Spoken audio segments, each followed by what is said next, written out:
बच्चों, स्वागत है आप सभी का डाउट नट की लाइव क्लास में। तो बच्चों, आज से हम एक नया कोर्स आरंभ करने जा रहे हैं जिसमें मैं आपको डेली क्लास 12th के पूरे टॉपिक्स को कवर करवाऊंगा। बच्चों, हम लोग यहाँ पर आपके क्लास 12th के सारे चैप्टर्स को कंप्लीट करेंगे, उनके इंपॉर्टेंट टॉपिक्स को यहाँ पर हम डिस्कस करेंगे, ठीक है। और बच्चों, मेरा आपसे ये वादा है कि आपने मेरे साथ मिलके पूरी साल मेहनत कर ली तो डेफिनेटली बच्चों आप गणित में 100 में से 100 अंक लेकर भी आओगे। बच्चों, मैं अपने बारे में बता देता हूं। मेरा नाम दीपक खंडेलवाल है। मैंने बच्चों बीटेक करी है NIT इलाहाबाद से।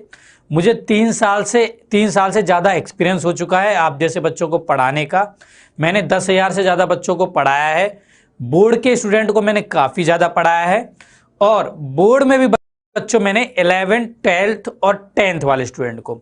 और पिछली बार बच्चों जो हमने पेपर दिया था बच्चों ने, उसका रिजल्ट जो आया है उसके अकॉर्डिंग काफ़ी सारे बच्चों के मैथ में 100 में से 100 मार्क्स आए भी है, ठीक है। तो आप मुझ पर ये भरोसा कर सकते हो कि यदि आपने मेरे साथ रहकर लास्ट तक बच्चों मेरे साथ मेहनत करी तो डेफिनेटली आप में से भी बहुत सारे बच्चों के 100 में से 100 मार्क्स होंगे, ठीक है बच्चों। तो एक एक टॉपिक को ध्यान से समझिएगा, ध्यान से सुनिएगा, मैं क्या बोल रहा हूं, कैसे क्वेश्चनों को सॉल्व करना है, ध्यान से समझिएगा, ठीक है बच्चों। तो good evening to all of you. कैसे हैं बच्चों आप लोग? मनोज कुमार, मैं अच्छा हूं, आप कैसे हो बेटा?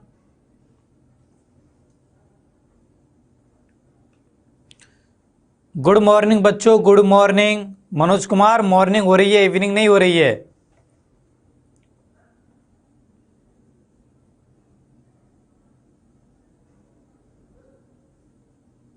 हाँ बेटा, अब से डेली मैं ही पढ़ाया करूंगा अध्याय नंबर 1 संबंध एवं फलन को, ठीक है। और बच्चों, इस अध्याय में हम कौन कौन से टॉपिक पढ़ेंगे एक बार मैं आपको इसके बारे में बता देता हूं।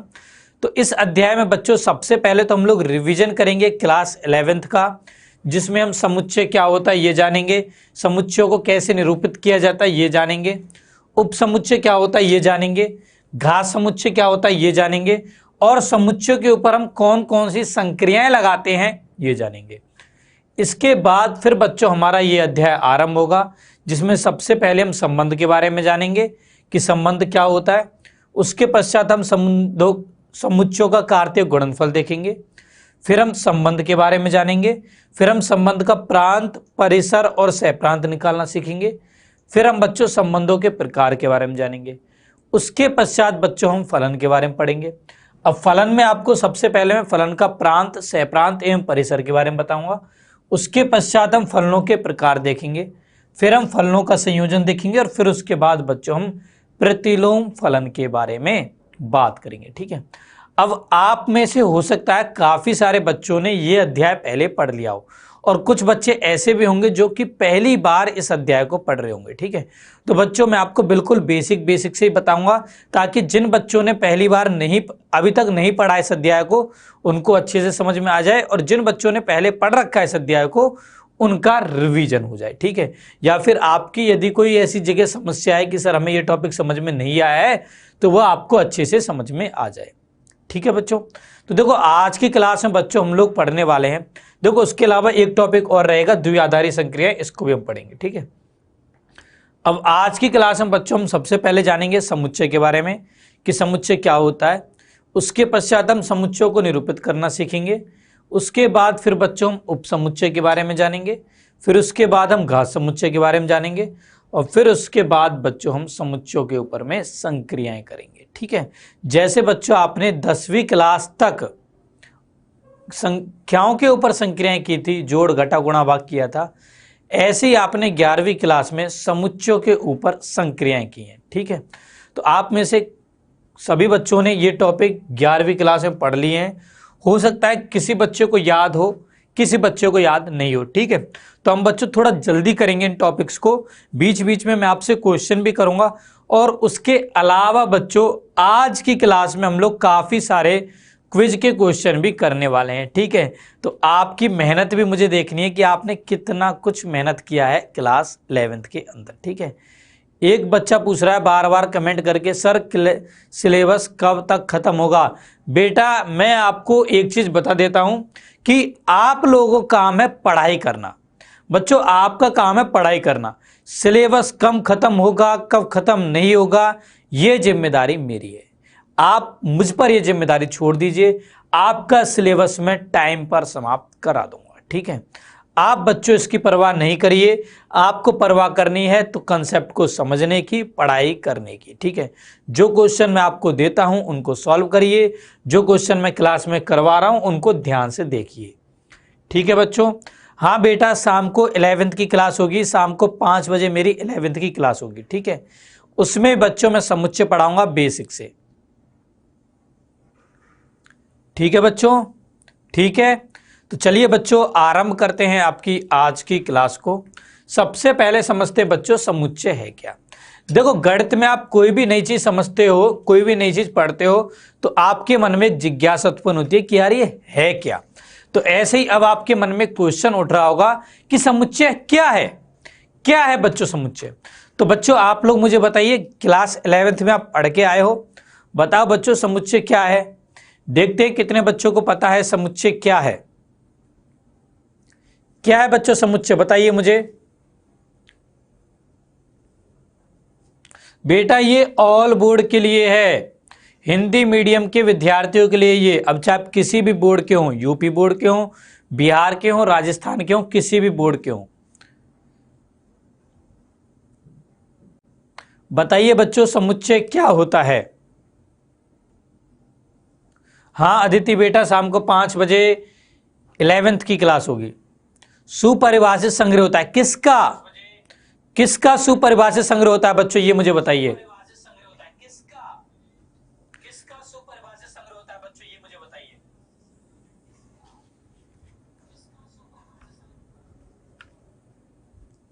बताइए बच्चों मुझे किसका सुपरिभाषित संग्रह होता है। सेट ऑफ एलिमेंट, अवयवों का समुच्चय, अवयवों का सुपरिभाषित संग्रह। हाँ ये बोला अदिति बेटा ने, अवयवों का सुपरिभाषित संग्रह। बच्चों ये परिभाषा भी अधूरी है। पूर्ण परिभाषा क्या है, पूर्ण परिभाषा है भिन्न भिन्न अवयवों का सुपरिभाषित संग्रह। देखो समुच्चय की परिभाषा है भिन्न भिन्न अवयवों का सुपरिभाषित संग्रह। बच्चों इस परिभाषा में प्रयुक्त प्रत्येक शब्द अपने आप में एक महत्व रखता है। ठीक है, देखो यहां पर एक तो मतलब आया भिन्न भिन्न का, देखो एक तो है भिन्न भिन्न, तो भिन्न भिन्न का मतलब क्या है, अलग अलग अवयव होने चाहिए। ठीक है, उसके अलावा एक शब्द आया यहां पर सुपरिभाषित। ये बच्चों वेरी इंपॉर्टेंट शब्द है सुपरिभाषित।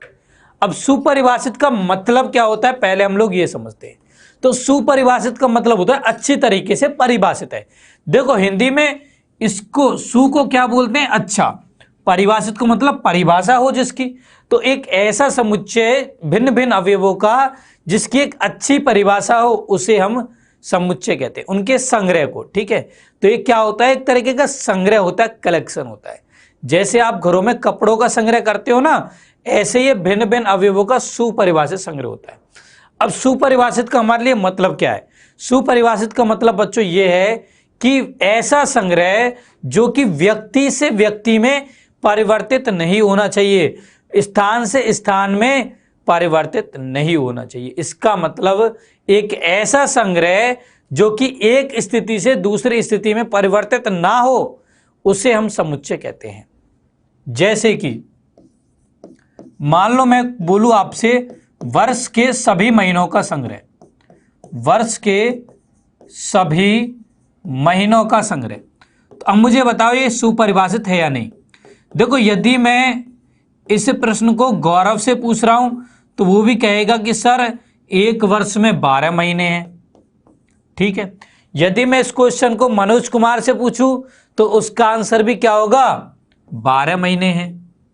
यदि मैं इस प्रश्न को अदिति बेटा से पूछूं तो उसका आंसर भी कितना होगा, 12 ही होगा।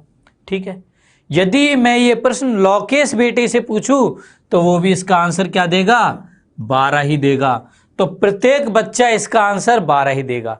आप बच्चों अपने पिताजी या दादाजी से पूछिएगा, वो भी इसका आंसर 12 ही देंगे। ठीक है, तो ये स्थिति से एक स्थिति में परिवर्तित नहीं हो रहा है, तो इसका मतलब ये कैसा संग्रह है, सुपरिभाषित संग्रह। ठीक है, तो एक ऐसा संग्रह जो कि स्थिति से स्थिति में परिवर्तित नहीं होता है उसे हम सुपरिभाषित संग्रह कहते हैं। ठीक है, अब मान लो मैं आपसे बोलूं, एक उदाहरण तो बच्चों ये था, दूसरा उदाहरण बच्चों मैं आपसे ये कह रहा हूं, विश्व का सर्वश्रेष्ठ बल्लेबाज, सर्वश्रेष्ठ बल्लेबाज, ठीक है, क्रिकेट का जो बल्लेबाज होता है ना उसकी बात कर रहा हूं मैं। ठीक है, अब यहां पर हो सकता है मनोज कुमार कहे कि सर मुझे तो रोहित शर्मा अच्छा लगता है, कोई बच्चा कहेगा कि मुझे विराट कोहली अच्छा लगता है, कोई कहेगा मुझे शिखर धवन अच्छा लगता है, कोई कहेगा मुझे धोनी अच्छा लगता है, कोई कहेगा मुझे स्मिथ अच्छा लगता है। तो स्थिति से स्थिति परिवर्तित करने पर हमारे बल्लेबाजों के नाम परिवर्तित हो रहे हैं, व्यक्ति परिवर्तित हो रहे हैं। इसका मतलब बच्चों ये एक सुपरिभाषित संग्रह नहीं है। ठीक है, काफी बच्चों ने बताया भी कि ये सुपरिभाषित संग्रह नहीं है। ठीक है, तो सुपरिभाषित संग्रह नहीं है, इसका मतलब बच्चों ये समुच्चय नहीं है। ठीक है, अब भिन्न भिन्न का मतलब क्या है? भिन्न भिन्न का मतलब बच्चों ये है कि मान लो मेरे संग्रह में है A B A C D, ये है, और मुझे इनका समुच्चय बनाना है, तो इनका समुच्चय हो जाएगा ए बी सी डी, ये हो जाएगा। ठीक है, जैसे कि मान लो मैं आपसे कहूं कि भाई मैथमेटिक्स, MATHEMATICS, ये कोई शब्द है, अब इसके अक्षरों का संग्रह बनाओ यानी समुच्चय बनाओ, तो इसमें कौन कौन से अक्षर आए? एक तो M आया, एक A आया, एक T आया, एक H आया, एक E आया। अब M पहले आ गया, A पहले आ गया, T पहले आ गया, I आ गया, C आ गया, S आ गया, तो ये हो जाएगा अक्षरों का संग्रह। तो यहां पर देखो भिन्न भिन्न अवयव हैं, बिल्कुल है, और ये संग्रह सुपरिभाषित है। क्यों? क्योंकि देखो मैथमेटिक्स का यदि मैं आपसे पूछूं, आपके दोस्त से पूछूं, सभी इसी संग्रह को बताएंगे। ठीक है, तो ये बच्चों एक सुपरिभाषित संग्रह है भिन्न भिन्न अवयवों का, तो ये एक समुच्चय है। ठीक है बच्चों, तो ये होता है समुच्चय। ओके बच्चों, अब चलते हैं हम लोग आज की क्विज पर। ठीक है, सभी बच्चों को समझ में आ गया होगा कि समुच्चय क्या होता है। समुच्चय भिन्न भिन्न अवयवों का सुपरिभाषित संग्रह होता है। ठीक है बच्चों, अब बच्चों हम लोग चलते हैं आज की क्विज पर। तो आपके सामने आ रहा है आज की क्विज का पहला प्रश्न, जो कि बच्चों ये है। बताइए बच्चों मुझे जल्दी से इसका आंसर। जांच कीजिए कि वस्तुओं के निम्नलिखित संग्रह समुच्चय है अथवा नहीं। तो प्रश्न है, जे अक्षर से शुरू होने वाले वर्ष के सभी महीनों का संग्रह। जे अक्षर से शुरू होने वाले वर्ष के सभी महीनों का संग्रह, बताइए बच्चों ये समुच्चय है या नहीं है? कौन सा विकल्प सही है? बताइए मुझे जल्दी से इसका आंसर।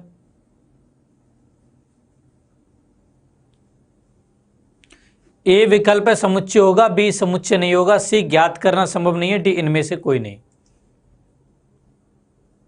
बच्चों आपका समय यहां पर होता है समाप्त। ठीक है, तो काफी बच्चों ने कहा है समुच्चय है, समुच्चय है। ठीक है, देखते हैं कौन सा आंसर अब सही होगा। ठीक है बच्चों, तो देखो जे से शुरू होने वाले वर्ष के सभी महीनों का संग्रह, जे से कौन कौन से महीने स्टार्ट होते हैं? देखो एक तो होता है जनवरी, फरवरी नहीं होता, मार्च नहीं होता, अप्रैल नहीं होता, मई नहीं होता, जून होता है, उसके अलावा जुलाई होता है, अगस्त नहीं होता, सितंबर नहीं होता, अक्टूबर नहीं होता, नवंबर नहीं होता, दिसंबर नहीं होता। तो केवल 3 ही ऐसे महीने जो कि जे से आरंभ होते हैं। अब चाहे बच्चों मैं इस प्रश्न को आपसे पूछूं, आपके किसी दोस्त से पूछूं, आपके पिताजी से पूछूं, आपके बड़े भाई या बड़ी बहन से पूछूं, या फिर आपके दादाजी से पूछूं, सबका आंसर यही होगा। तो सबका आंसर यही होगा, इसका मतलब ये संग्रह क्या है? सुपरिभाषित है, और सुपरिभाषित संग्रह को हम क्या बोलते हैं? समुच्चय। तो इसका मतलब ये समुच्चय होगा, इसका मतलब फर्स्ट ऑप्शन बच्चों सही आंसर हो जाएगा। ठीक है, क्लियर प्रत्येक बच्चों को ये वाली चीज? बहुत अच्छी। अब चलते हैं बच्चों हम अगले टॉपिक पर। काफी बच्चों का सही भी था आंसर, 75% बच्चों का सही आंसर था, बाकी 25% बच्चों ने समुच्चय नहीं होगा ये बताया। पता नहीं कैसे बताया, मुझे बहुत दुख हो रहा है। बच्चों पढ़ाई पर ध्यान दो, 25% ध्यान से सुनो एक एक चीज को। ठीक है, अब बच्चों हम लोग चलते हैं हमारे नेक्स्ट टॉपिक पर। नेक्स्ट टॉपिक है बच्चों हमारा समुच्चय का निरूपण। अब हम देखते हैं समुच्चय को निरूपित कैसे करते हैं। तो बच्चों समुच्चय को निरूपित किया जाता है 2 विधियों से। पहली विधि है समुच्चय निर्माण रूप, दूसरी विधि है रोस्टर रूप, जिसे हम सारणीबद्ध रूप के नाम से भी जानते हैं। ठीक है, अब समुच्चय निर्माण रूप क्या होता है? एक ऐसा रूप जिससे समुच्चय का निर्माण किया जाता है उसे हम बोलते हैं बच्चों समुच्चय निर्माण रूप। ठीक है, इसमें बच्चों समुच्चय के अवयवों को एक निश्चित नियम द्वारा बांधा जाता है। ठीक है, यह है समुच्चय निर्माण रूप। बात करें बच्चों रोस्टर रूप की या सारणीबद्ध रूप की, तो जैसा कि नाम से पता लग रहा है सारणी बंधी हुई है, इसका मतलब इसमें समुच्चय के अवयवों को सारणी के रूप में लिखा जाता है और समुच्चय के अवयवों को पृथक करने के लिए कॉमा का उपयोग किया जाता है। ठीक है, जैसे कि अभी हमने देखा अभी हमने क्वेश्चन किया जे से शुरू होने वाले वर्ष के सभी महीनों का संग्रह। अब यदि मान लो मुझे इसे समुच्चय निर्माण रूप में लिखना हो तो देखो समुच्चय निर्माण रूप में मैं कैसे लिखूंगा? ए मेरे पास कोई समुच्चय है जिसमें x अवयव है और x इस प्रकार से है। देखो इसका मतलब है, दो बिंदुओं का मतलब होता है इस प्रकार से। ठीक है, x इस प्रकार से कि x j से आरंभ होने वाले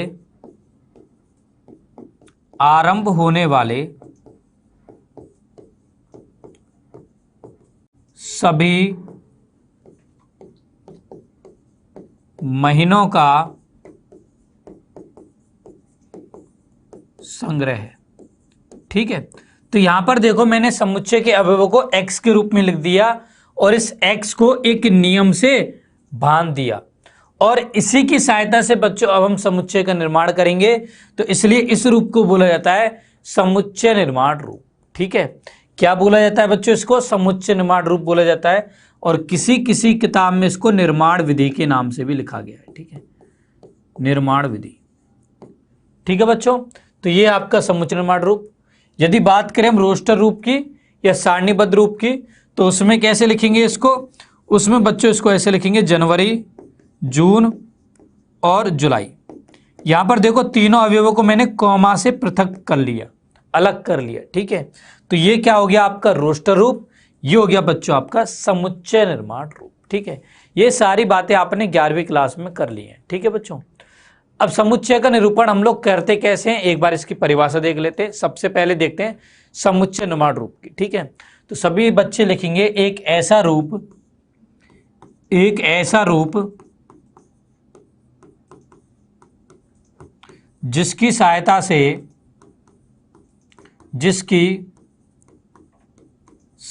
से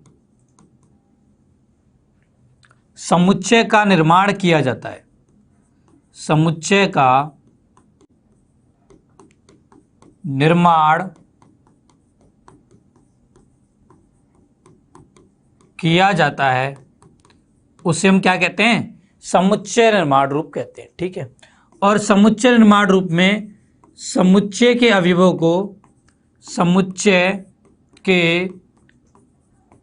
को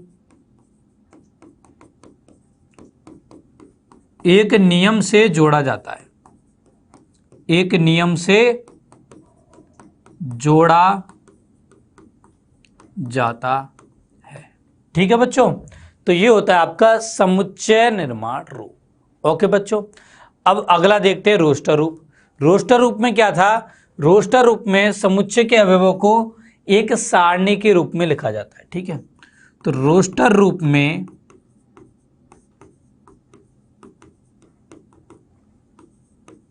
समुच्चय के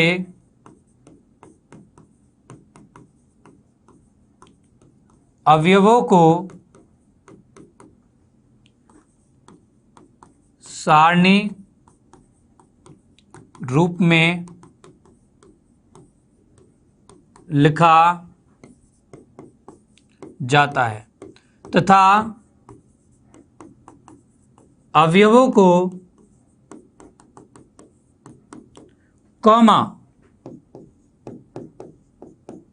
कॉमा यानी कि इससे कॉमा से पृथक यानी अलग किया जाता है। ठीक है बच्चों, तो ये होता है आपका रोस्टर रूप, सारणीबद्ध रूप। ठीक है, क्लियर?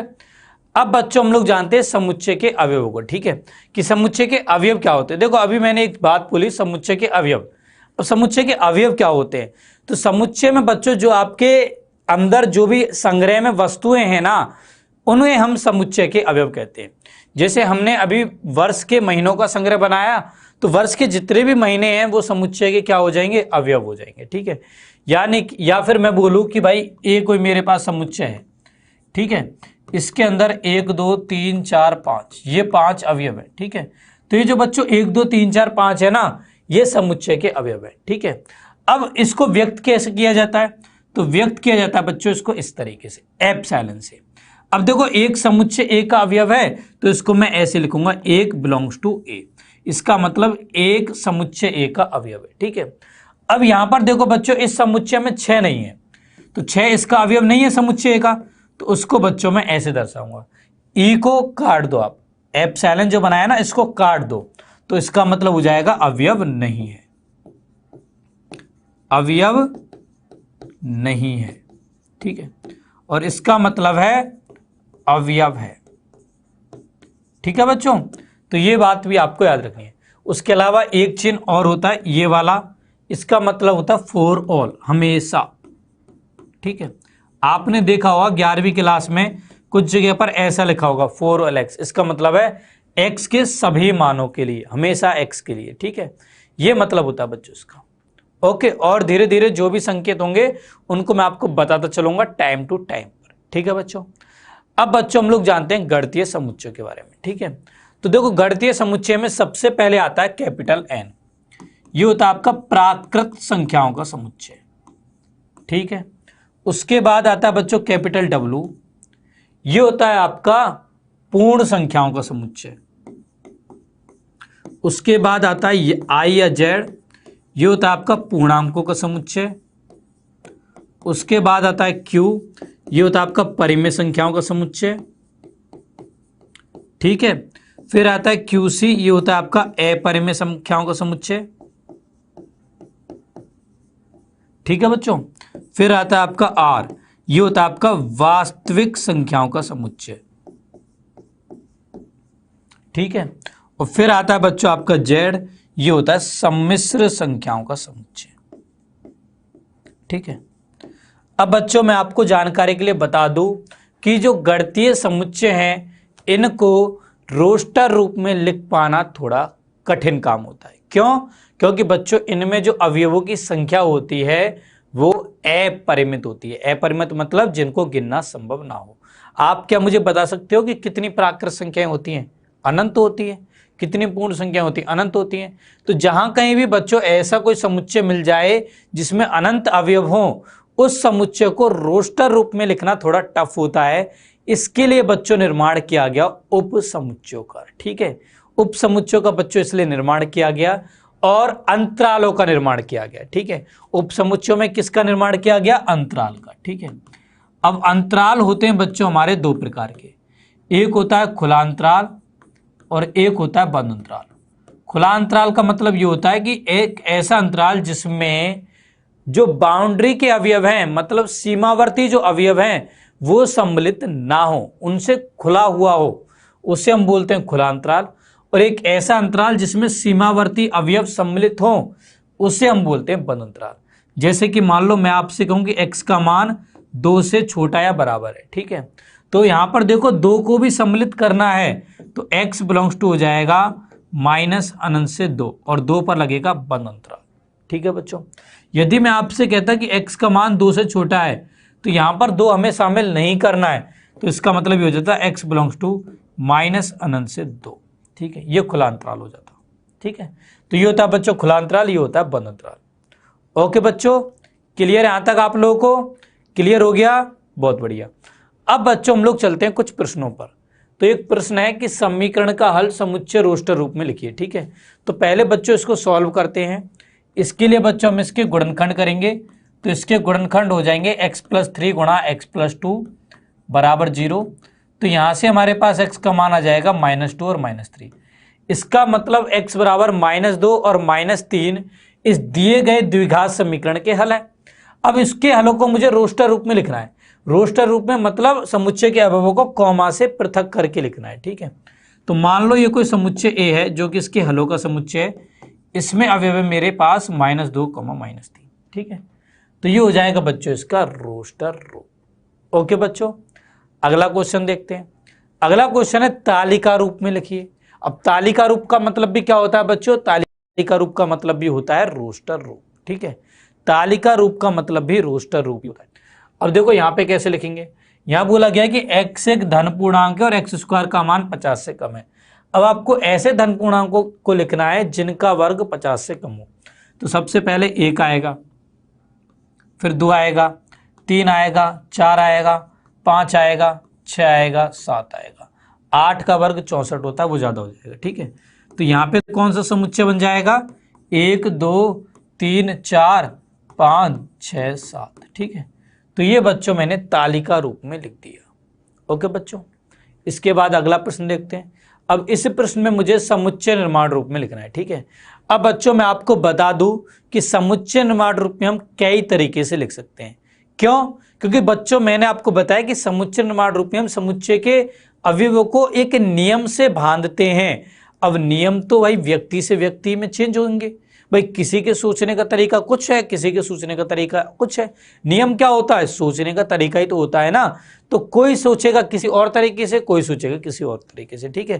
तो यहाँ पर हो सकता है बच्चों कि समुच्चय निर्माण रूप में आपको कई सारे परिभाषाएं मिल जाएं कि समुच्चय की, बट याद रखना उन सभी परिभाषाओं से जो समुच्चय का निर्माण होगा वो एक ही होगा, अलग नहीं होगा, ठीक है। ये बात आपको याद रखनी है। जैसे हमारे पास ये क्वेश्चन दे रखा है, अब इसमें बच्चों कुछ बच्चे तो ऐसे लिख सकते हैं कि ए एक समुच्चय है जिसमें x अवयव है और x जो है वो किसके बराबर है? y² के बराबर है, ठीक है। जहां पर y का मान 1 से बड़ा बराबर है परंतु, और ये चलता चला जा रहा है, ठीक है। 1, 4, 9, 16, 25 इस तरीके से चलता चला जा रहा है ना। तो ये हो जाएगा y बिलोंग्स टू n। कोई बच्चा ऐसे लिख सकता है, ठीक है। हाँ, इसी को बच्चों कोई ऐसे भी लिख सकता है, e बराबर मेरे पास x अवयव है और x क्या है? x बच्चों सभी प्राकृत संख्याओं के वर्ग है, सभी प्राकृत संख्याओं का वर्ग है।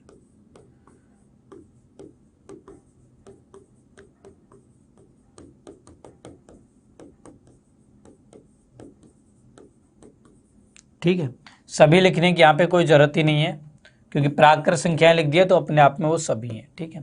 तो x क्या है? x प्राकृत संख्याओं का वर्ग है। अब देखो आप इसको भी इस तरीके से भी लिख सकते थे, इस तरीके से भी लिख सकते। कोई बच्चा ऐसे लिखेगा तो वो भी सही है, कोई बच्चा ऐसे लिख के आएगा तो वो भी सही है, ठीक है बच्चों।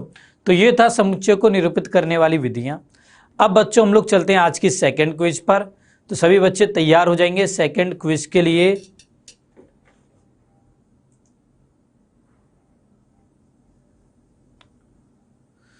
सेकंड क्विज के लिए तैयार हो जाइए बच्चों। आपके सामने क्वेश्चन आ रहा है, निम्नलिखित समुच्चय को रोस्टर रूप में लिखिए। तो यहाँ पर x एक पूर्णांक है जहां पर x का मान -3 से 7 के बीच दिया गया है, ठीक है। सुशील शुक्ला, आपका क्या डाउट है? क्या डाउट है बेटा आपका?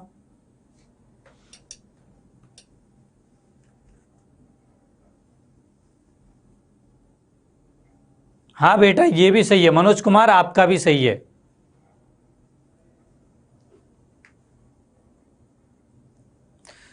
इंडियन एयर आपका गलत है। रियल नंबर का स्क्वायर नहीं है बेटा, रियल नंबर में 0 भी आता है, 0 का स्क्वायर 0 वहां पे नहीं था, ठीक है। अब बच्चों आपके इस समय का समय होता है समाप्त। अब इसका आंसर देखते हैं। तो यहां पर हमें रोस्टर रूप में लिखना है जहां पर x एक पूर्णांक है और x का मान -3 से 7 के बीच है। तो पूर्णांक क्या होते हैं? पूर्णांक ऋणात्मक भी होते हैं, धनात्मक भी होते हैं, ठीक है। अब -3 से 7 के बीच में कौन कौन से पूर्णांक हैं? -2 है, -1 है, 0 है, 1 है, 2 है, 3 है, 4 है, 5 है और 6 है, ठीक है। तो इन सभी का समुच्चय हो जाएगा रोस्टर रूप। अब देखो कौन सा विकल्प सही है। ये हो जाएगा बच्चों मेरा विकल्प सी सही, ठीक है। तो विकल्प सी बच्चों इसका सही उत्तर होगा। हाँ, काफ़ी बच्चों का सही भी है, शिवम शर्मा ने भेजा है सर, सही है। हाँ बेटा ये क्लास आज से स्टार्ट हुई है, आज से बेटा सत्यम ये क्लास स्टार्ट हुई है। गुड मनोज बेटा, गुड, बहुत अच्छे मनोज बेटा, इसी तरीके से पढ़ाई करते रहिए आप। आंचल बेटा आपका भी बिल्कुल सही है, सी ऑप्शन करेक्ट होगा इसका। बेटा क्विज ऐप पर आ रही है और आप लोग कमेंट्स में भी लिख सकते हो, यदि किसी बच्चे के मोबाइल में क्विज नहीं आ रही है तो कमेंट्स में भी लिख सकता है। ठीक है बेटा, ठीक है, सबके सी आंसर आए हैं, बिल्कुल ठीक है, ठीक है, ठीक है। अब बच्चों हम लोग चलते हैं हमारे नेक्स्ट टॉपिक पर। नेक्स्ट टॉपिक है समुच्चयों के प्रकार। ठीक है, अब समुच्चयों के प्रकार में सबसे पहला प्रकार है रिक्त समुच्चय। रिक्त समुच्चय क्या होता है? तो जैसा कि बच्चों हमें नाम से पता लग रहा है, रिक्त, रिक्त का मतलब होता है खाली। इसका मतलब एक ऐसा समुच्चय जिसमें कोई भी अवयव ना हो उसे हम रिक्त समुच्चय कहते हैं। ठीक है, और इसको व्यक्त किया जाता है फाई से, या फिर इस तरीके से, भाई समुच्चय बनाया बट उसके अंदर कोई भी अवयव नहीं है। ठीक है, इस तरीके से बच्चों उसको प्रदर्शित किया जाता है।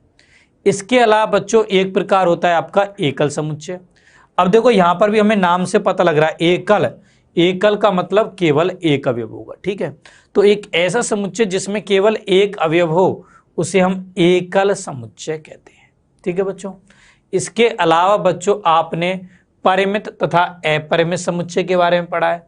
अब परिमित समुच्चय क्या होता है? एक ऐसा समुच्चय जिसमें अवयवों की संख्या निश्चित हो, अर्थात जिन्हें बच्चों हम गिन सकते हो, उसे हम परिमित समुच्चय कहते हैं। जैसे कि मैंने आपसे कहा कि वर्ष के सभी महीनों का संग्रह, तो ये एक समुच्चय तो है, साथ में इसमें कितने अवयव हैं? 12 अवयव हैं, तो हमने गिन लिए ना, तो ये बच्चों एक परिमित समुच्चय है। ठीक है, वहीं एक होता है बच्चों अपरिमित समुच्चय, जिसमें समुच्चय में अवयवों की संख्या असीमित हो, अर्थात जिन्हें गिना पाना संभव ना हो, उसे हम अपरिमित समुच्चय कहते हैं। जैसे कि मान लो मैं आपसे कहूं सभी प्राकृत संख्याओं का समुच्चय, तो क्या आप प्राकृत संख्याओं को गिन सकते हो क्या? कितनी प्राकृत संख्या है? नहीं गिन सकते, तो ये क्या हो जाएगा? अपरिमित समुच्चय हो जाएगा। ठीक है, ठीक है बेटा। हाँ बेटा, रिक्त समुच्चय जो खाली हो, एकल समुच्चय जिसमें केवल एक अवयव हो, जिन्हें नहीं गिन सकते उन्हें हम कहते हैं अपरिमित समुच्चय। ठीक है, क्लियर है यहां तक? अच्छा, इसके पश्चात होता है बच्चों समान समुच्चय। अब समान समुच्चय क्या होता है? देखो जैसे आप लोग गणित में संख्याओं को समान बोलते थे ना, ऐसे समुच्चय में भी समान समुच्चय होते हैं। अब समानता आप किन्हीं दो वस्तुओं के बीच में करते हो, भाई समानता की तुलना आप किन्हीं दो वस्तुओं के बीच में करते हो, इसका मतलब यहां पर भी दो समुच्चय होंगे। ठीक है, अब दो समुच्चय समान समुच्चय कब कहलाएंगे? तो इसकी बच्चों दो शर्तें हैं। पहली शर्त यह है कि दोनों समुच्चय में उपस्थित अवयवों की संख्या बराबर होनी चाहिए, और दूसरी शर्त यह है कि दोनों समुच्चयों में उपस्थित अवयव भी बराबर होने चाहिए। मतलब ए समुच्चय में जो अवयव हैं वही अवयव बी समुच्चय में भी होने चाहिए, तभी बच्चों ए और बी समान समुच्चय होते हैं। तो ए और बी समान समुच्चय कहलाते हैं यदि ए का प्रत्येक अवयव बी का भी सदस्य हो और बी का प्रत्येक सदस्य ए का भी सदस्य हो, अर्थात दोनों समुच्चयों में तथातः समान अवयव हो।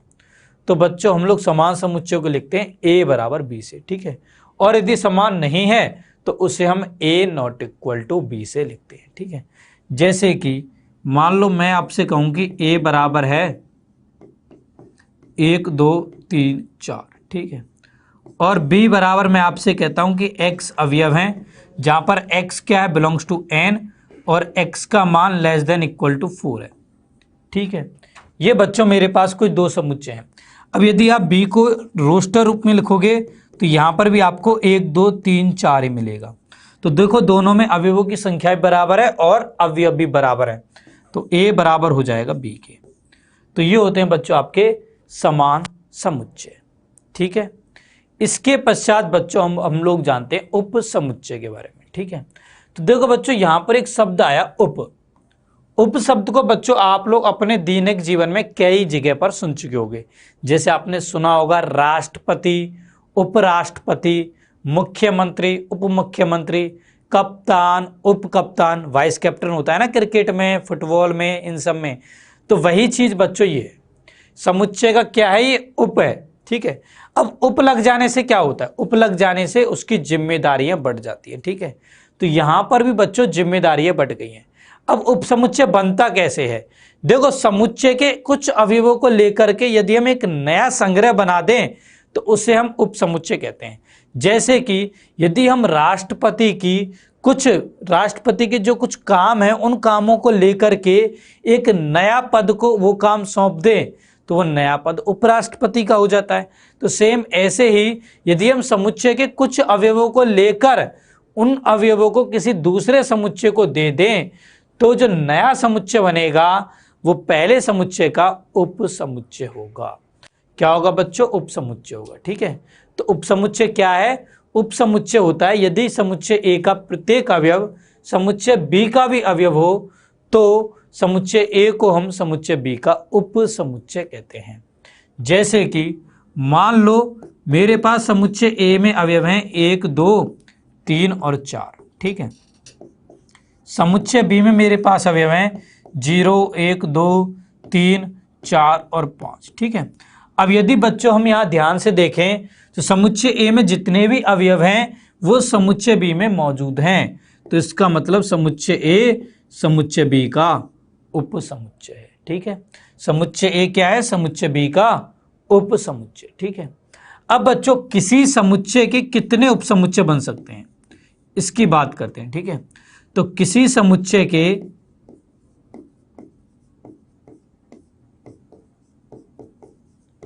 उपसमुच्चयों की संख्या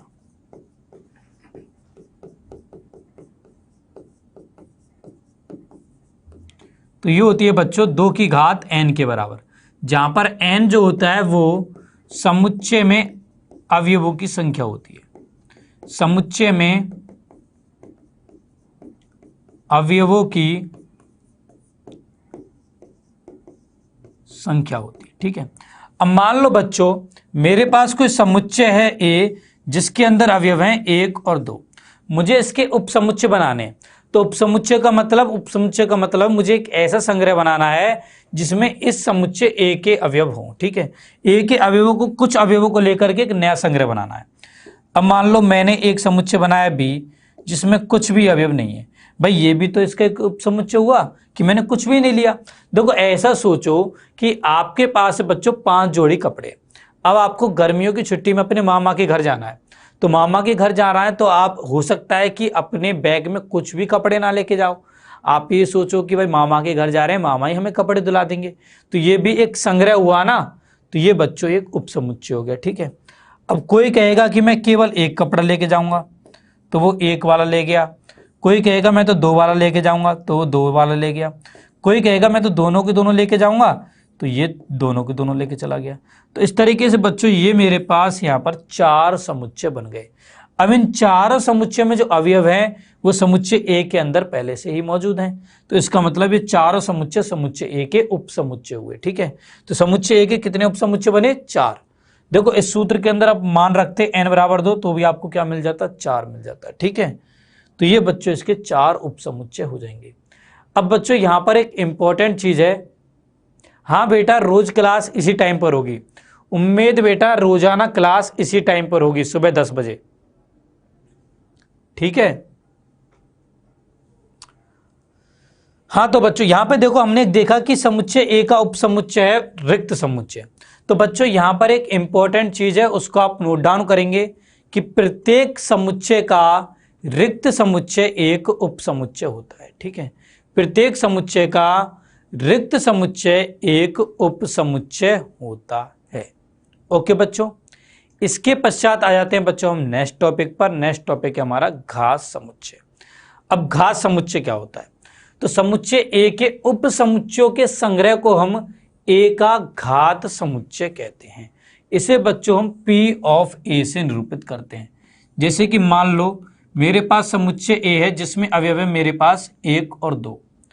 अब इसके उपसमुच्चय क्या होंगे, एक तो होगा बच्चों इसका रिक्त समुच्चय, एक होगा केवल 1, एक होगा केवल 2, एक होगा 1 और 2, ये दोनों की दोनों, ठीक है। अब यदि बच्चों मैं इसका भी एक संग्रह बना दूं, एक समुच्चय बना दूं, तो इसे हम बोलते हैं घात समुच्चय। क्या बोलते हैं बच्चों, इसे हम घात समुच्चय बोलते हैं। ठीक है, समुच्चय ए के बनने वाले उपसमुच्चयों का भी संग्रह समुच्चय का घात समुच्चय कहलाता है। ठीक है, और यह आपको याद रखना है कि P ऑफ ए का प्रत्येक अवयव एक समुच्चय होता है। मतलब समुच्चय ए के घात समुच्चय का प्रत्येक अवयव एक समुच्चय होता है। जैसे कि ये P ऑफ ए है, अब यहां पे अवयव क्या है, देखो एक अवयव है 5, एक है एक है 2, तो ये भी बच्चों अपने आप में क्या है, एक समुच्चय है। ठीक है, तो समुच्चय ए के घात समुच्चय का प्रत्येक अवयव भी एक समुच्चय होता है। ठीक है, उसके अलावा कुछ इंपॉर्टेंट बातें और हैं, उनको भी आप नोट डाउन करिए। देखो बच्चों, मैंने यहां पर आपको बताया कि समुच्चय, किसी समुच्चय के उपसमुच्चयों की संख्या होती है 2 की घात n, जिसमें एक उपसमुच्चय होता है बच्चों रिक्त। अब यदि मैं बात करूं अरिक्त उपसमुच्चयों की, तो अरिक्त उपसमुच्चय कितने हो जाएंगे, अरिक्त उपसमुच्चय, तो अरिक्त उपसमुच्चयों की संख्या हो जाएगी 2 की घात n माइनस में 1 के बराबर। कितनी हो जाएगी बच्चों, 2 की घात n माइनस में 1 के बराबर। अब बच्चों आपने 11वीं क्लास में पढ़ा होगा कि उपसमुच्चय होते हैं 2 प्रकार के, एक अधि उपसमुच्चय होता है और एक होता है उचित उपसमुच्चय। अब ये क्या होते हैं, इनके बारे में आपको बता देता हूं। तो अधि उपसमुच्चय बच्चों किसी समुच्चय का वह उपसमुच्चय होता है जिसमें वो अवयव उपस्थित होते हैं जो कि उसी समुच्चय में उपस्थित होते हैं। जैसे कि यहां पर हमने देखा कि 1,2 ए समुच्चय का एक उपसमुच्चय है, तो इसे कहेंगे बच्चों हम अधि उपसमुच्चय। ठीक है, और एक होता है बच्चों उचित उपसमुच्चय। अब उचित उपसमुच्चय वे उपसमुच्चय होते हैं जो कि समुच्चय ए के बराबर नहीं होते हैं। ठीक है, तो वो सारे उपसमुच्चय जो समुच्चय ए के बराबर नहीं है उन्हें हम उचित उपसमुच्चय कहते हैं। ठीक है बच्चों, क्लियर। तो ये थे आपके उचित और अधि उपसमुच्चय। ओके, अब एक होता है बच्चों आपका सार्वत्रिक समुच्चय। देखो सार्वत्रिक नाम से पता लग रहा है सर्वत्र है जो, ठीक है, मतलब एक ऐसा समुच्चय जिसमें सारे अवयव उपस्थित हों उसे हम सार्वत्रिक समुच्चय कहते हैं। ठीक है, और सार्वत्रिक समुच्चय को बच्चों व्यक्त किया जाता है यू से। यू से बच्चों सार्वत्रिक समुच्चय को व्यक्त किया जाता है। ओके बच्चों, अब बच्चों हम लोग कुछ प्रश्न डिस्कस करते हैं। तो एक प्रश्न है, निम्नलिखित समुच्चयों के सभी उपसमुच्चय लिखिए। तो देखो मैं सेकंड वाले को कर रहा हूं, बाकी सबको आपको खुद से करना है। ए कॉमा बी, इसके उपसमुच्चय लिखने हैं। तो देखो एक तो हो जाएगा रिक्त, एक हो जाएगा केवल ए, एक हो जाएगा केवल बी, एक हो जाएगा ए और बी। तो ये हो गए ए कॉमा बी इस वाले समुच्चय के उपसमुच्चय। ठीक है बच्चों, बाकी के आपको खुद से करने हैं। देखो फाई का उपसमुच्चय खुद फाई होता है। ठीक है, ये हो जाएगा। ओके बच्चों, क्लियर, क्लियर यहां तक, क्लियर, बहुत बढ़िया। अब बच्चों हम लोग चलते हैं आज की थर्ड क्विज पर। तो आपके सामने आ रहा है क्वेश्चन, तो ये रहा बच्चों क्वेश्चन। यदि किसी समुच्चय ए में n अवयव हों तो इसके घात समुच्चय में अवयवों की संख्या कितनी होगी। मतलब आपको बताने समुच्चय ए के कितने उपसमुच्चय बन सकते हैं। तो बताइए बच्चों कौन सा विकल्प सही होगा, ए बी सी और डी में से कौन सा विकल्प बच्चों आपका सही होगा।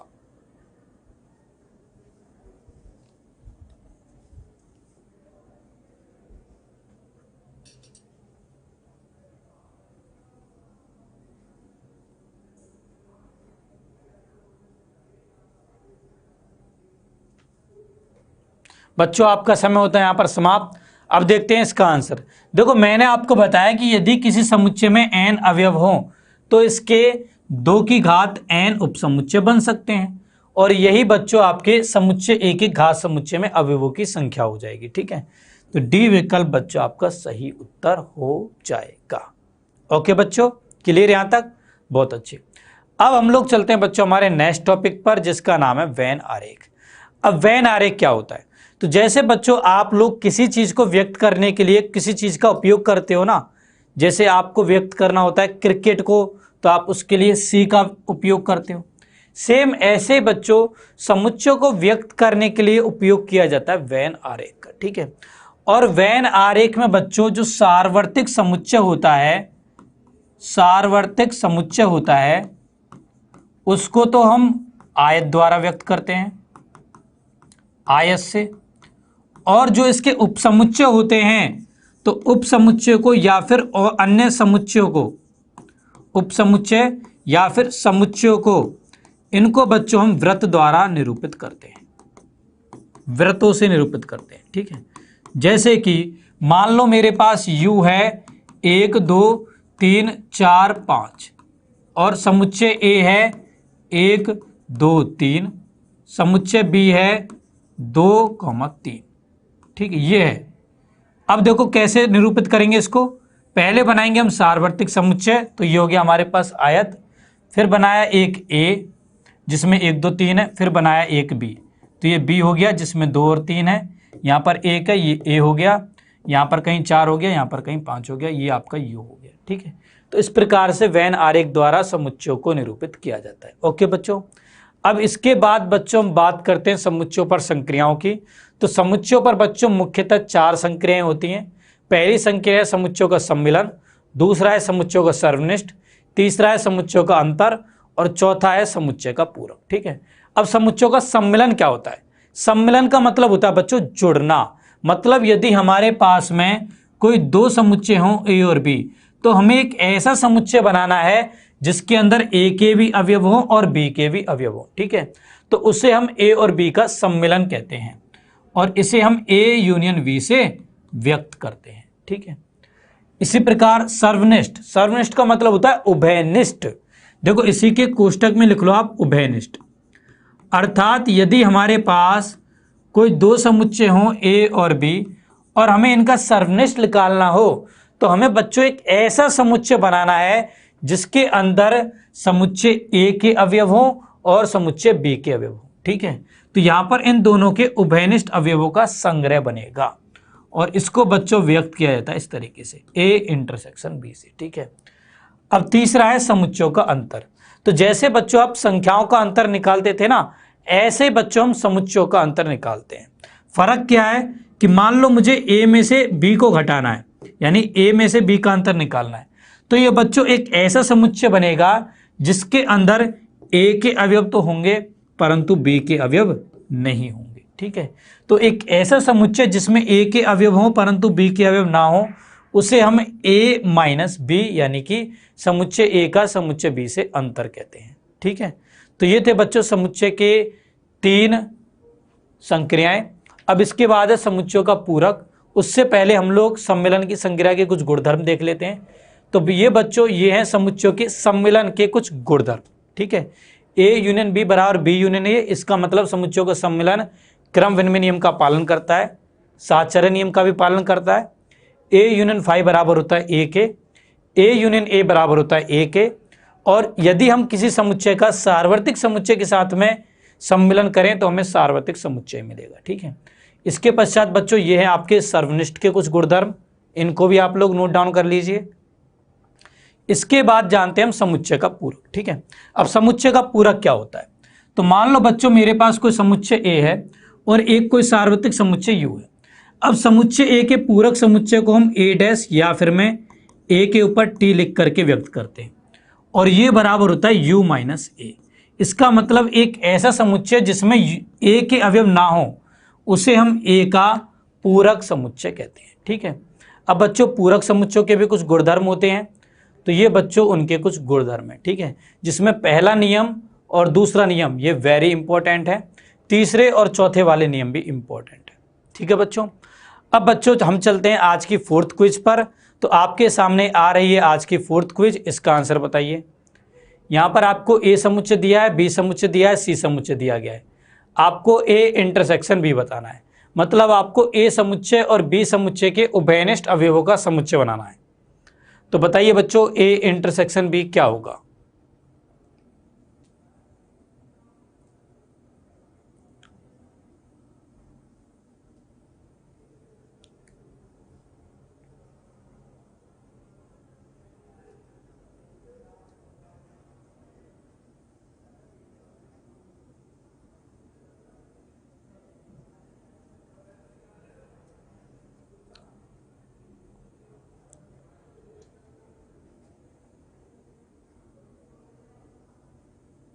बच्चों आपका समय होता है यहाँ पर समाप्त।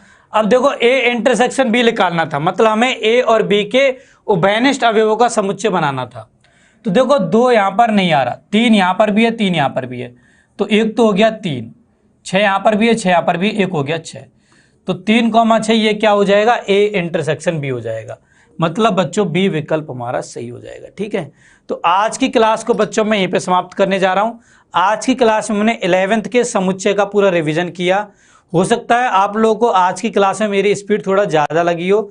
ये स्पीड ज़्यादा बच्चों इसलिए थी क्योंकि आज हमने क्लास 11th का रिवीजन किया था, जिसे आप लोग क्लास 11th में पढ़ के आ चुके हो और कुछ बच्चों ने 12th में भी पढ़ लिया था। ठीक है, इसलिए मैंने थोड़ा स्पीड थोड़ा ज़्यादा रखा था।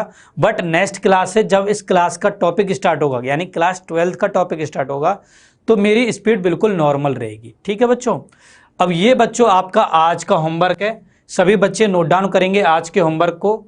ये बच्चों आपका होमवर्क है, आपको आज का होमवर्क कंप्लीट करके लाना है। ठीक है, अब बच्चों नेक्स्ट क्लास में हम लोग बात करेंगे समुच्चयों के कार्तीय गुणनफल के बारे में और संबंध के बारे में कि संबंध क्या होता है।